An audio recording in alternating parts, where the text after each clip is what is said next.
এবছরের মার্চ থেকে আগস্ট। এই সময়টায় Apcot, MIM, ATS, United, Jarico apparel, Farzana, Evince ও ইমপ্রেস গ্রুপ সহ বাংলাদেশের শীর্ষস্থানীয় 20টির বেশি কারখানায় ক্রয়াদেশ আসে মনজুর বিল্লার ওয়াইনডেক্স হোম লিমিটেড থেকে। দেশে যার যোগসূত্র এএসএম অ্যাপারেল, ভ্যানগার্ড ইন্টারন্যাশনাল ও ওয়াইনডেক্সের বাংলাদেশ প্রতিনিধি হুমায়ুন কবির। তৈরি হয় চুক্তিপত্র, সব মিলিয়ে ক্রয়াদেশ প্রায় 600 কোটি টাকার। প্রতিটি পণ্যের জন্যই মিলবে ভালো দাম, তবে শর্ত একটাই, কাপড় ও অন্য কিছু আনুষঙ্গিক পণ্য কিনতে হবে মনজুর বিল্লার ঠিক করে দেওয়া বেশ কটি চীনা কারখানা থেকে। কাপড়ের খরচটা কিছু বেশি হলেও লাভের অঙ্কটাও খারাপ নয়। এই বিবেচনায় এসব কারখানা প্রতিটি চুক্তির বিপরীতে খুলে ঋণপত্র। এগুলো খোলা হয় বাংলাদেশের এনসিসি, এক্সিম সহ আরো কয়েকটি ব্যাংকে, আর চীনে ব্যাংক অফ চায়না ও হাবিব ব্যাংকে। সব মিলিয়ে দেয়া হবে প্রায় 400 কোটি টাকা। পণ্য বুঝে পেয়ে সম্মতিপত্র দেবার 90 থেকে 120 দিন পর থেকেই টাকা পাবে চীনা কারখানাগুলো। কাপড়ও চলে আসে অন্য সময়ের চেয়ে অনেকটা দ্রুতই। দেশে ব্যাংকগুলোকে দেওয়া হয় সম্মতিপত্র, টাকা যেতে আর কোনো বাধা নেই। এদিকে জ্যাক সাউথ লন্ডনের জন্য তৈরি হতে থাকে পোশাক। যুক্তরাজ্যে পাঠাতে হবে সেপ্টেম্বরের শেষ থেকে নভেম্বরের মধ্যে। পোশাক মালিকদের তাড়াহুড়োও তাই বেশি। এ পর্যন্ত সবই ঠিকঠাক। এক সময় ভিন্ন ভিন্ন কারখানা থেকে যুক্তরাজ্যে পৌঁছায় 28টি কন্টেইনার ভর্তি তৈরি পোশাক। টাকা পাওয়ার কথা 3 দিনেই, কিন্তু এরপরেই বিপত্তি।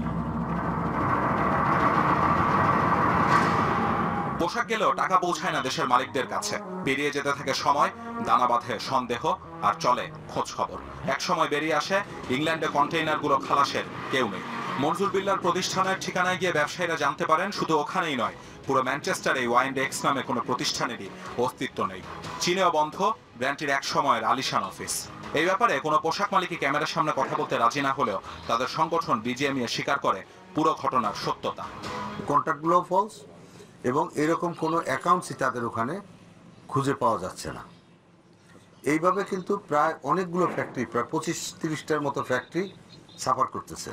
প্রায় $80 মিলিয়ন মাল, কোনো মাল রাস্তায় আছে, কারোরটা এখানে আসছে, কারোরটা অলরেডি পাঠিয়ে দিয়েছে, কিন্তু কেউ নেওয়ার মতো কেউ নাই। ঘটনা আরো ভালোভাবে বোঝার চেষ্টা করে চ্যানেল 24।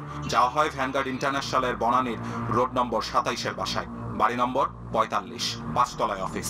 তবে পাওয়া গেল না প্রতিষ্ঠানের মালিক ইমামকে। গেট খুললেন অফিস সহকারী, ভেতরে আছেন মান নিয়ন্ত্রণ কর্মকর্তা। কথা হলো তার সাথেই, তিনি জানেন না ইমাম কই। এটা ভ্যানগার্ড না? হুমায়ুন কবির সাহেব, ইমাম সাহেব আমি এমনি স্যার। আচ্ছা, কিন্তু হুমায়ুন কবির তো আমাদের আসতেন। আচ্ছা, এইটুকুই জানি।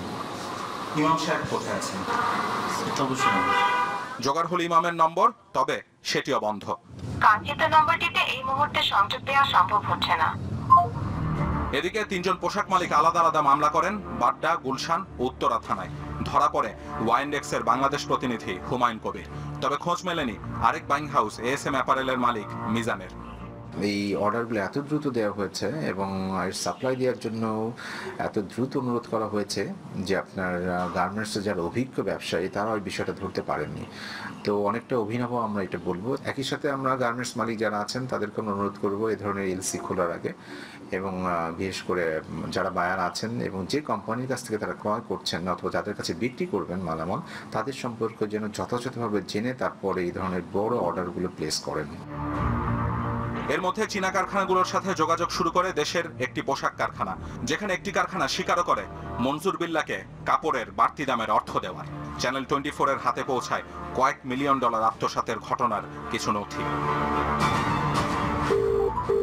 যোগাযোগের চেষ্টা করা হয় ঘটনার মূল হোতা মনজুর বিল্লার যুক্তরাজ্যের নাম্বারে। প্রথমবার পরিচয় পেয়ে ফোন রেখে দিলেও পরের বার করা হয় দুর্ব্যবহার।